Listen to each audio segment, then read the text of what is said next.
Okay, this is the final part of my interview with Ashton Colby, a transgender guy.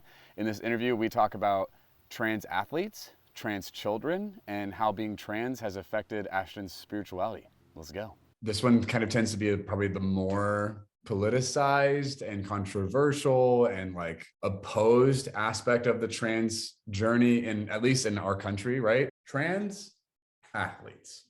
Yeah. God, Yeah, I let's think talk about it. putting it in like a social context, because this people are actively trying to make legislation like at the state, like local, state, and federal level, whether it's in bathrooms or whether it's athletes or other public accommodations or anything, like just try to completely say trans people do not have these same rights. So when it comes to topics like sports, I'm gonna give the answer that is probably not going to satisfy trans people or cisgender people, but it's like the real, like, if we don't talk about this in this way, we're not even going to get anywhere with this conversation answer. Like, I've lost hours of sleep thinking about this. So I used to, maybe 5 years if you would ask me, should trans people be able to participate in sports, I would have been like, yes, of course, whatever gender they identify as, no questions asked. They are their gender that they identify as. They should be able to play in whatever sports team they want to, because that's what felt most right. And it was trans people recognizing their identity. And then I started to really realize, like, if we don't, like, the conversation really comes down to people's fear of transgender women in women's sports. People are afraid that if there are women who transition from male to female playing in women's sports, there's going to be a competitive advantage. And I want to acknowledge that fear on the opposing side of trans people. Like, I want to lay that out on the table. That is the fear. And if the trans community doesn't start naming that, like, in a real way of acknowledging, like, I understand the reason why you do not want trans women in sports is because you are afraid that trans women might have a competitive advantage over women that are not trans, who are cisgender, then we're not even speaking the same language. We're not even having the same conversation. The fear on the trans athletes side is, if I'm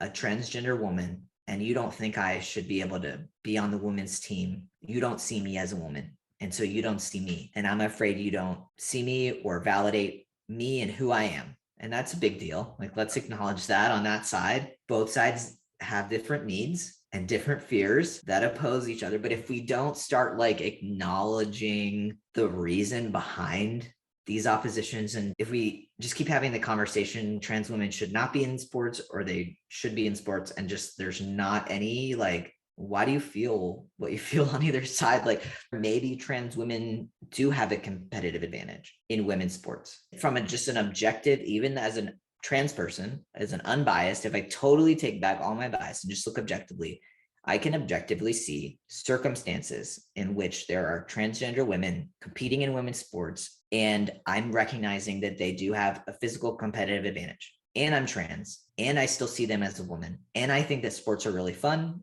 And I played high-level sports in high school, in field hockey, and ran track and all that. And I loved sports. I love watching sports now. And so, like, what's more important to me? Like, recognizing the individuals in front of me, like, their identity and affirming their identity, or keeping sports like as level playing field as it can for cisgender women. Like, I don't know, it's like a value check on my level. Like, when you get money in professional level contracts, Olympics, like pro sports involved, like, there's big money. Like, I understand why people are really heated about this. Is there a place where we can get, where we acknowledge that trans women are women, and maybe they're not any less a women, but they might have a competitive, like, can we get to a place where we just acknowledge both sides of it are valid in some capacity? And then from there, we can say, okay, maybe we should just leave it up to the individual sports organizations to decide. Maybe we should leave it up to, because I think less government in, their own business or organization is better. And I think young kids, like youth, who cares? Like, just let them play whatever team they want to play on. It's not that serious. when you get money involved, it's a business. Get government out of business anyway, like as much as we can in a way that makes sense. And conservatives would agree on that. Right. So there's got to be a middle ground. We're not even having the same conversation at this point. That's my answer. It's like trans people do not want me to say, like, I'm afraid in this moment, if I say trans women might have a competitive advantage, that my own community is going to be like, F you, Ashton, why would you even say that? And I'm like, but you know what? That's just like objectively what I observe. That's what the opposing side is bringing to the table. And if we don't acknowledge that, like, we look like we're not on the same planet. That's my real thought. So unfiltered, no nuance, long answer, but it's a really hot topic. So yeah, totally. Thanks for sharing that. Now, I think my bias probably falls on, I don't take sports as seriously as other people. Right. I don't know. Sports should be fun. We say we play sports. Okay. Well, and then obviously that's not true in some sense, right? In other spheres of society, it's no longer a game. This is people's livelihood, not just the athletes, but also the people who own the teams or who are betting on it or whatever. Like they've got all kinds of things going on that, you know, are consequential for people's lives. So I get the seriousness of the sports industry. For me, on the humanizing level of this conversation, yeah, like, can we as a tribe, as a community, as a species, whatever kind of conglomerate whole we're all part of that we want to identify as, can we as the whole that we actually are prioritize the identity and nature of people in our species and our population over our entertainment, over our business? Can we value their lives and dignity and mental health and well-being and integration in society over our right to play these games and have these scores? I'm not saying this stuff doesn't matter. I'm not trying to like invalidate that world. Right. I'm saying, can we, in a human way, acknowledge that trans women honestly competing in the sports world, can we acknowledge that their humanity and their life experience and what they're demonstrating is actually more important to us? Maybe not acknowledge. Could it be more important to us, please? Could their dignity and self-worth and like participation here be more of a priority for us than this industry that we're obsessed with? Sure. Like, right, that's something that I feel like, I'm not saying that resolves the issue. I'm not saying that fixes the problem. I'm not saying that it's a values thing. Like, because even the people that are, let's say they're parents of high school athletes and it's starting to get more competitive, they're worried about college scholarships going to trans women over their daughters that are cisgender. And then I zoom out and I question why college is so expensive and we're so in fear about the price of college that we're dehumanizing trans girls that just want to run track with the rest of their classmates and have fun and build character and team culture. And public policy that's being introduced around, that had been introduced around bathrooms, public accommodations, around sports, around all these things, like, it's especially sports. It's a distraction to the reality that especially transgender women are being victims of violence and discrimination, being killed just for who they are in the United States in 2020. And if we're not having the conversation and as appalled of like, oh, there's more trans women that have been killed just for being trans out of fear today, like in this year, calendar year, than I have fingers and toes, that I more than I can name, that is happening. We should be more appalled at that than we should about maybe, can any of the people that are even opposed to trans women in sports, can you even name one trans athlete? 2, 3, can you name 3 to 5 transgender women athletes? You can't. They're so small, they're so few. They're making such a big issue out of this to distract and dehumanize trans women, especially even more. And so I'm way more worried about, you know, in over 30 states, you can still be fired for being LGBTQ, like things like that. I'm way more worried about these basic fundamental human rights than this sports distraction. So I think that let's start there. Let's start there before trying to legislate this stuff. So obviously there's so much more to that. Yep. There's so many people, I can hear them screaming in my head, what about this? And I'm like, yeah, no, totally. Yeah. We got to move on for the sake of this conversation. I'm going to acknowledge that we've not resolved and fixed this. We've not made this easier for anybody, but we have expressed some things that I think. Just something to think about, because I still think about it. I don't have an answer. Like, like email me if you think there's a better policy answer that you have. I'm open to suggestions. So I'm also curious, for those of you watching, listening, if you want to submit comments or send emails or whatever to just express some thoughts. I'm not interested in vitriol or prejudice or like hate. I don't care. Don't send that to me. But if you have genuine like consideration and thoughts you want to propose, please, I'm open, would love to hear that. This one, Ashton, I think is actually even more controversial in the trans conversation.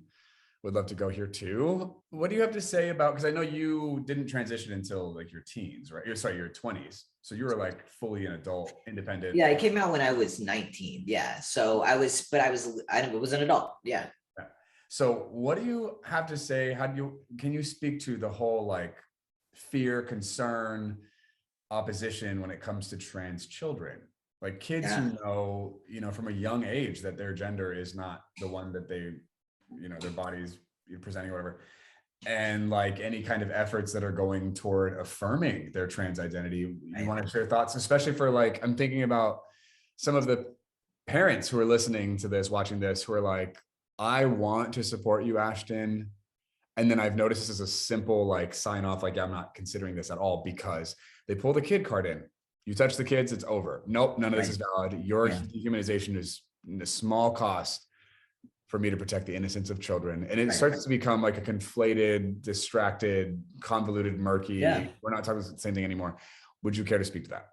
Yeah, I want to acknowledge the fears that parents have when we're talking about trans youth, because you want what's best for your kid. Awesome.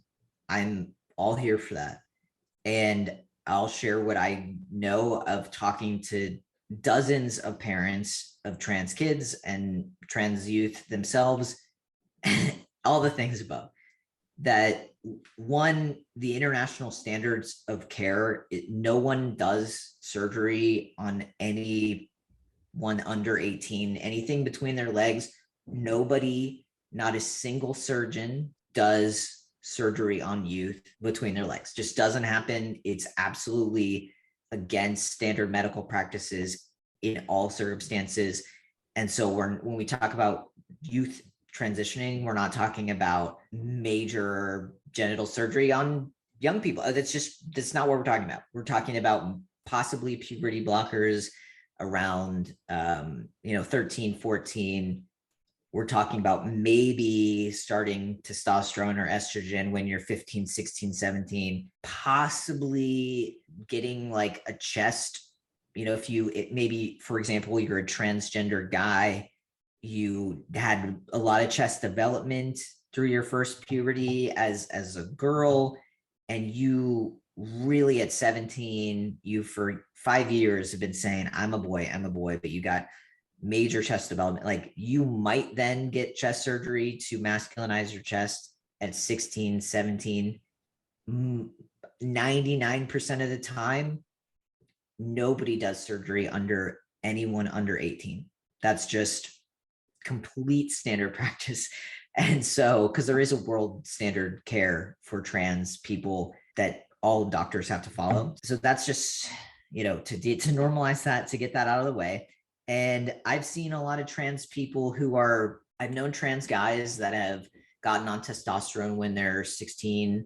They get to their senior year of high school and they've grown a foot and they've gone through that kind of growth spurt their junior year of high school, like alongside their classmates, and they're taller than me because they get testosterone before their growth plates close when they're 18, and they get to live a even higher quality of life than I have transitioning as an adult, because they've had to do less corrective surgery down the line because they got to be on puberty blockers. Like, I had chest development, so I had to get a surgery to correct that. If I were to have gone on puberty blockers when I was 13, 14, I wouldn't have grown a chest, so I wouldn't have it's one less surgery down the road. So there's value there, especially transgender women. Like, if you go through that initial testosterone puberty and you get that growth spurt and you're 6 foot tall and you have an Adam's apple and you have larger hands and feet and you have a masculine jawline because you've gone through that first puberty, if you try to then, as a transgender woman, take estrogen to feminize yourself, to transition to be a woman, you're going to have a lot harder time. You're going to be more visibly transgender. You're going to have to do a lot more surgery if it's even possible for then people to, usually you can, that there's a lot of media tropes about transgender women being visible with Adam's apple, all these things that like we want to point to, oh, that looks like a trans woman. And there is a reason for those things because of how powerful testosterone is in the first initial puberty. And then when there are transgender youth that are, 16 and they haven't had that major masculine initial puberty, like they get to then be shorter. They get to have more feminine bone structure. They get to be a lot less visible as trans, and just from a safety perspective, like their quality of life is a lot better if they start younger. And so people don't take that into consideration when they're just like, absolutely no, just they have to wait till they're 18 because only adult could make this decision. But then if you ask those same people, they would say, of course I knew my gender when I was 15. Of course I knew my gender when I was 16, 17. How I wasn't questioning my gender when I was 17. Well, neither are trans youth, especially the ones that have consistently since the age of 12 or even as a young kid wanted to wear different clothes, has been pretty sure, if given the space to know who they are, we should be able to support them younger, just because it's from a physical, medical outcome perspective, physically better outcomes if you start younger. I understand if people are really hesitant about that, but again, it's just looking at puberty blockers and maybe some hormone therapy. And from a public policy perspective, we really shouldn't be getting in between, trying to put legislation in between doctors and support teams like patients and patients' families. Like we really need to get any public, like any legislator should not be in between your doctor and the patient and the patient's family and care team. Just no matter whether you're adult, a youth, it's just, I think we can all agree that's probably the best. Everybody would get better quality of care. We would all get better healthcare. So, but I get it. Like, we shouldn't, the day after a kid comes out as trans, say, let's go get some surgery. I don't agree with that either. But there are definitely, it's just better outcomes if we support you, whether it's new clothes, new haircut, whatever, little steps that are non-invasive we can do, and let the parents and doctors decide as that's appropriate. That's my real answer. So yeah. Great, love it. Thanks. It's helpful. I'm curious what you would say to, let's take it back. Let's dial it down from the consequences and intensity of surgery and puberty blockers and all that. Let's talk about children and just gender identity. Right. Yeah. I just want to have you speak to people who are like, listen, a 5-year-old, a 7-year-old can't know their gender. They don't know. Yeah. Like, do you agree? Do they not know? Could kids know that? Yeah, I know what I think and feel, but I want to give you the space to get to share your thoughts and perspective there. But like, what are your thoughts on that? I think if a 5-year-old wants, or let's say a 5-year-old, 7-year-old, 9-year-old, whatever, wants to wear something different, and it's just like, it's weather and occasion appropriate. So they, as long as they have the right clothes for the weather and the right clothes for the occasion, like, I don't care if it's a dress, if it's a suit and tie, if whatever, who cares? It's fabric. Let the kid wear the clothes.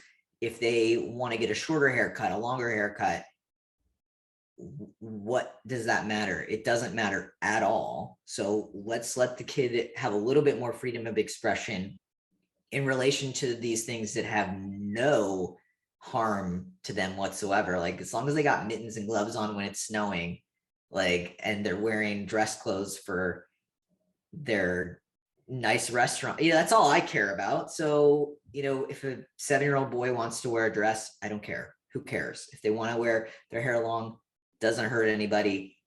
I think if we let more young people have the freedom to at least try these things out in a non-invasive way when they're younger, and they're just like, I don't know, maybe they are just playing dress up. Who cares? Maybe they are just expressing their imagination. Who cares? Let them try it out. Doesn't hurt anybody. And then they're one of two things are either going to happen. They're either actually going to be trans and you supported them, great, or they're not, and they're going to have the opportunity to figure that out for themselves at a younger age and go through the phase younger. If it is just a phase, get it out of the way when they're 5. But either way, it doesn't hurt anybody. And again, we're not talking about surgery till a decade past that anyway. The 6-year-old, we're not even, it's going to be another decade before they even begin to really even have the option to explore physical permanent changes. Yeah. Nice. Okay, cool. So then in all of the trans conversations, and obviously again, this is still just like little tip of the iceberg. Yeah, exactly. There's just little bits here and there because I'm kind of jumping us across a bunch of different aspects of this conversation. Yeah. What would you say to people who are like either desirous or striving toward or already doing the work of being an ally to trans people? What's some advice, what's some helpful pointers or tips from a trans person you could give to them in terms of, showing up better in that capacity? Yeah, I say the wrong things sometimes to other trans people. Like I don't always say the right thing. I've misgendered people in my own community. I've not on purpose, but just not knowing and making a mistake or saying someone's wrong name after they've changed their name. Like I've made these like little mistakes. They're not little. They actually really, they suck when it happens to you. But I just want to like acknowledge, or if you are an ally and you're trying to do better, like if you do make a mistake, know that even I'm not perfect at it and it's okay. And you're going to be all right. And you're allowed to make mistakes and you're allowed to like have times where you question, like, am I going to say the right thing? Just meet the person in front of you and just have a heart-centered conversation and smile and make eye contact and just do these basic things that you would do interacting with anyone else.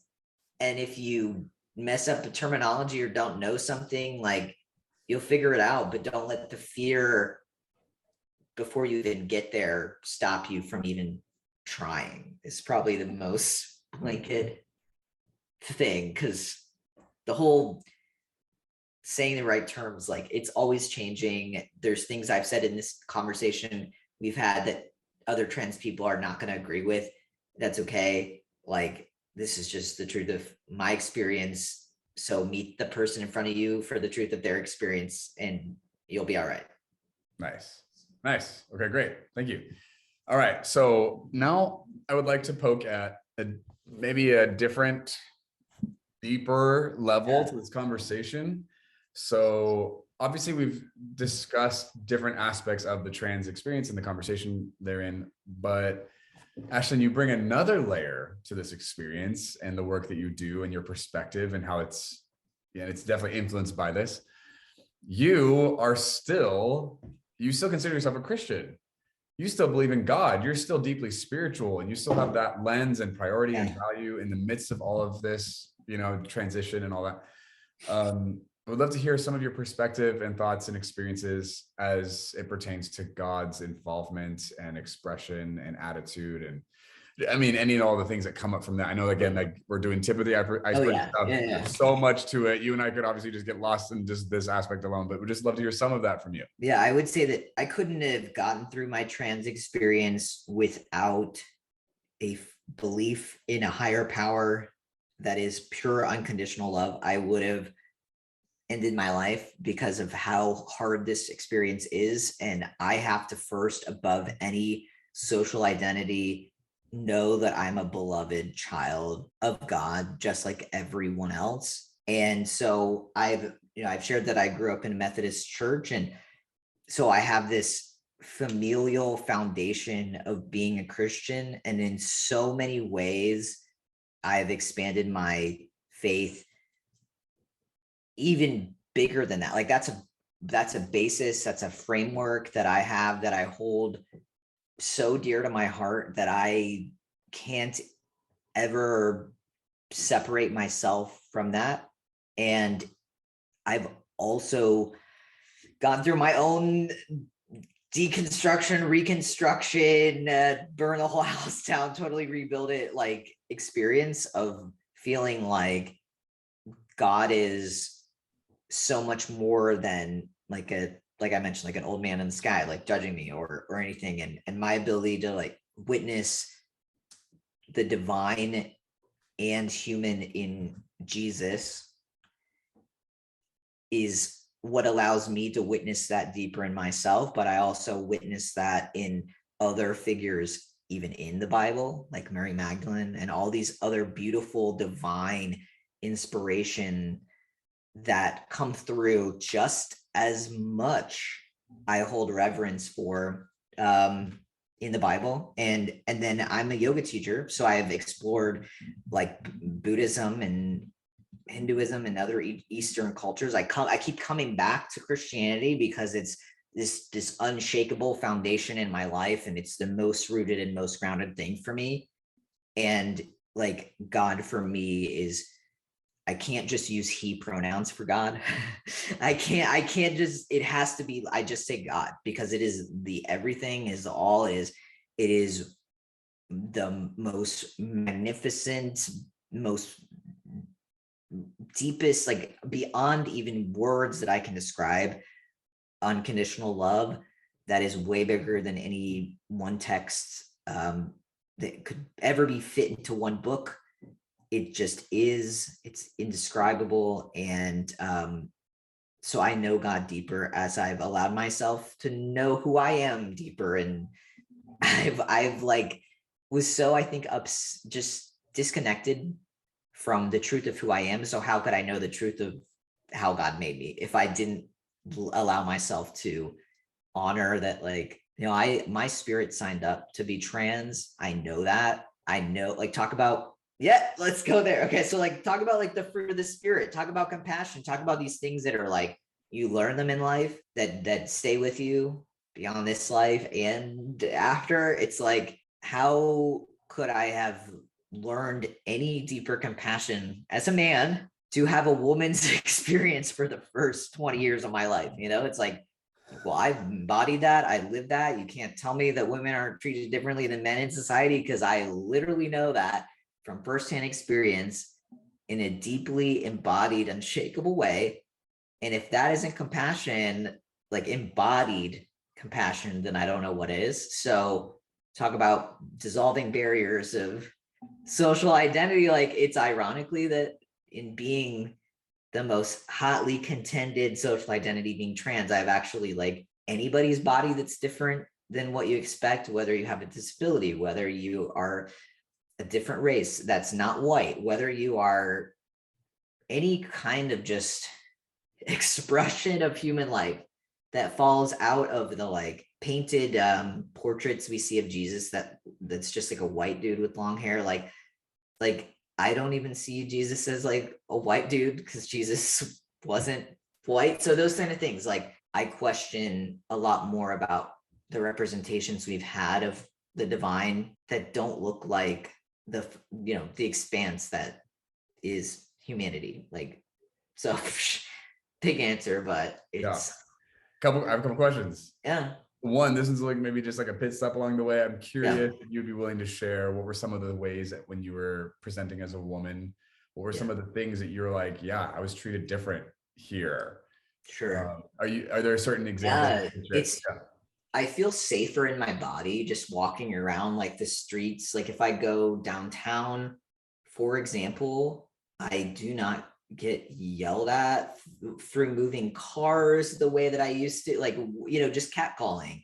I feel like I don't, I can walk more safely to my car at night, like by myself. Those kind of things that in my nervous system, I still have the remnants of it. I can still feel that ingrained in me, where I want to grab for my keys in a way that I was conditioned to, like, as a woman, okay, stay safe, look over your shoulder in these ways that I know no one's looking at me like that anymore.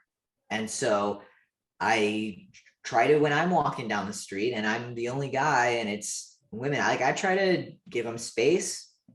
I try to like, I'm very conscious of the fact of my own presence now being seen as a guy. I feel like people hear me more. They listen to me more. It's a thing that I couldn't give you statistics on, but I can tell you what it's felt like to be talked over and what it's felt like where people don't know I'm trans, and then they just see me as a guy and they're like, okay, what does he have to say, in a way that people didn't, that, oh, that's cute before, versus what do you have to say? So these things really happen. And again, it's a visceral thing. It's maybe not tangible, but I could feel it in my body the way I'm a lot more at ease, not just from being trans, but also I know I'm perceived as a guy now. And that's been interesting to try to just embody like healthy, integrated masculinity and not let it go to my head, I guess, too. So right. Totally. Yeah. Fascinating. Okay. And then you said the terminology, I'm not going to get it right, but something like you signed up to be a trans person. Your spirit. What do I mean by that? Yeah. I feel like that there's got to be some big brunch in heaven or whatever before we, just as an example, this is more of this is a loose interpretation, but there's got to be some like place that is where we go when we're not here on this earth. We're all sitting around. Before or after, when we're not here, when we're not in our meat suits, like where are we? Call it heaven, call it whatever you want to call it. I'm going to call it heaven. When we're in heaven, before we come into our bodies, I really believe we get to choose who our parents are, where we're going to be born, what body we come into, what are the lessons that our soul needs to learn in this lifetime. We get to sign up for the greatest expansion, whatever lifetime is going to give us our greatest soul's expansion. And in this lifetime, my soul needed to learn this. Everything that I've gained, all the fruits of the spirit that I've gained from transitioning, it was a thing. It was like me and God had a conversation. It was like, you have a masculine soul. You're cool with being put in a female body this round, and you're gonna have to hang on to me. And there's gonna be a time where that's gonna come knocking in a way that it's going to be undeniable. It's going to be louder than anything outside of you. And you have to listen to me inside. And that is how you're going to know me. And you're going to have to say yes to that. And nobody else on the outside of you is maybe going to understand, but you just have to trust me. And that is like, we all have our seeds planted within our spirit, or some kind of moment that we are forced to remember God and listen to God, and it's louder than anything else. And when we listen, then our life totally gets better and is amazing. And we get to kind of live heaven on earth, like the kingdom of heaven opens up on earth if we listen. And I've listened and I've transitioned, and I'm so deeply connected to that love. And it was a beautiful thing planted in my soul and my seed of awakening. And so, but we sign up for this. Like when my sister, like I mentioned, her passing away, being here for 9 beautiful years, like I believe that she signed up knowing she was only going to be here for a short blip of time. But in that, like, her life was so beautiful and joyful and made so many people laugh and smile, where the nurses were fighting over her to take care of her, like things like that. Like I think she knew, like, she was only going to be here for a little bit, but she was going to live fully. And that's like the amount of lives she touched, the things she learned. Like, same with me. Like, you could believe it's all random and there's no meaning behind it. And I've lived like that too. And it's pretty crappy, but believing that there's a reason for this and taking some ownership. Maybe I signed up. What do I got to learn? How do I got what am I here to be and learn? And yeah, it's just maybe a better person, I think. And I'm at least happier. So yeah. Wow. Yeah. Nice. Thank you. Fascinating. Like Mary had to say yes to birth Jesus. You get these callings, you get these knocks. Like, you get a choice though to say yes. Like, you get to say yes or say no when God comes knocking, to show up for your freaking assignment. And so usually people have some hesitancy, and it's not like they're like, yeah, like totally like turn my life upside down. It's like, you have, like, fear not. You just have, maybe the fear is going to be there, but try not to fear and do it anyway, and it's going to be all right. And you're going to get the gifts of what you're supposed to be doing. So God wants you to be able to consent to these things. It's a co-creation thing. Wow. So Nice. Nice. yeah. Okay, great. Yeah, thanks for sharing that. I mean, I think that people listening here, this is probably, I mean, it's foreign for me, right? To think about Yeah. signing up for this experience, Yeah. pre-existing and then choosing. It's fascinating. I don't know that I would say you're not allowed to think or consider or believe that and be a Christian. I'm like, man, there's actually so much conjecture and theory going on in what we think is true about the cosmos. And so fascinating. Thanks for sharing that and being vulnerable. Because I know like you have a lot of Christians, I'm sure, who like throw rocks at you for saying stuff like that. Yeah. And Jesus, like in from what I know to be true, and what I think a lot of those same Christians would say, is that Jesus knew what his assignment was going to be in this lifetime, like to share love, share, like, wake people up. So you get to remember, and I know we could talk for another hour, but Totally. Okay, great. Well, Ashton, okay, I'm going to land this plane soon, but a couple questions for you as far as like wrapping up on all this. Yeah. I didn't tell you this, but I have a tradition of when I interview people on my podcast, it's called Confessions of a Reformer. So I would love to ask you if you have a confession you would like to share. So like if you're stepping into the confession, but it's not necessarily about sin or, it can be, I don't know that I'm looking for that. It's more like, in my line of work, in my perspective, in my journey, in my experience, this isn't popular. I don't love saying this. I don't even know what I think about this, but I would confess. I don't know this. I don't get this. I struggle with this. I know I'm supposed to support this thing, but I don't, whatever.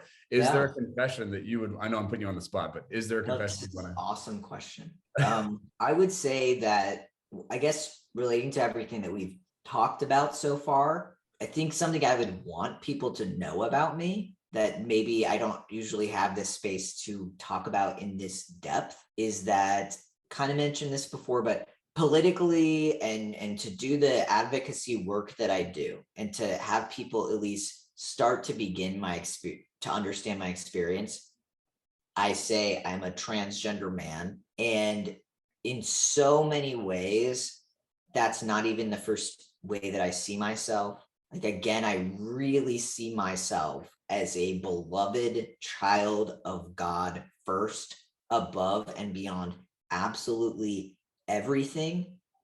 And in that, like, I see that and can recognize and own, like, even the like divine feminine aspects of myself, the divine masculine parts of myself, the places that I'm non-binary, the places that I transcend gender and all these boxes that we've put people in. Like, would hope people wouldn't just see me as like this female to male person. I would hope that they would really see me in the wholeness and the depth of all that I am, and in that recognize the wholeness more in themselves, but just really see me way more than just this trans guy. That's my hope for people. And sometimes that's scary to say, because I think it's like digestible for people for me to just say, it's this identity, just understand this identity about me, and you'll get it. And I just want you to support this identity. But it's like, why I'm even here is like, okay, understand that identity and then like totally throw it out and just see me as a human. And that's way harder to do. And but that's closer to the truth. That's what I don't know. That was what was on my heart to share. So nice. Yeah. I love it. That's awesome. Totally. Cool. Thank you. That's beautiful. I agree. I think we all want that, right? Yeah. Yeah. I think that's a good place to wrap up, unless you have another. Well, my other question was more practical. Like, what are ways that people can get involved with what you're doing, support your work, follow you, right? Like, what's the best social media? I've been TikTok has been my most favorite place right now to connect. It's just my name. It's just Ashton James Colby. And same as Instagram, or ashtoncolby.com is always cool to just see what I'm up to. And yeah, super open to connecting with people and see this as an ongoing conversation. And my social enterprise, my company is Gender Euphoria, spelled YOU, Euphoria. So it's really just helping trans people thrive beyond the physical changes of their gender transition. So check that out. And yeah, I just appreciate everybody for listening. Nice. I love it. Great. So we'll include those links Sure. in the episode below so everyone has access to that there. Ashton, thank you so much for being so transparent and brave and vulnerable. Like, it's a gift to all of us that you would share all this. You didn't have to share any of it. So thank you for doing that and for just like leading by example. And, there's so many trans kids watching right now who maybe don't even recognize fully what's going on there or didn't understand some of this. So I think it's such a gift for you to get to share some of that. What's cost you obviously quite a bit. Thank you for sharing it with us. And those of us who aren't trans, but like get to learn, like it's a gift and we so appreciate it. Everyone else, thanks for watching or listening. The links are below if you want to check out what Ashton's doing in the world. Go follow him, check it out, get involved. Okay, that concludes my interview with Ashton Colby. I'm so glad he did that with me. Wasn't that cool? Listen, if you're queer in whatever way and you need a place to belong, to be around people who are like you and maybe reconcile your faith with your sexuality or your gender identity, we have a space called the Rainbow Room that's for exactly you. So if that's something you're interested in, you should definitely check that out. If you're an ally to the queer community in whatever way and you need a place to process with other allies to help you grow in your capacity and understanding and competency of being an ally, we have a group just for you called Allies. And then if you are working through your faith, deconstructing your sexuality, or just like generally looking for breakthrough and moving forward in your life and finding the authentic reason you're here and like moving into that, I want you to know that I've stepped into coaching again. I don't have a ton of availability. I have a few spots open left in my coaching to work with people, but I'm opening that up to you. So if you're interested in working with me, you can click on the link below for that, and potentially we can work together. So check that out. Thanks for watching, everyone. We'll see you next time.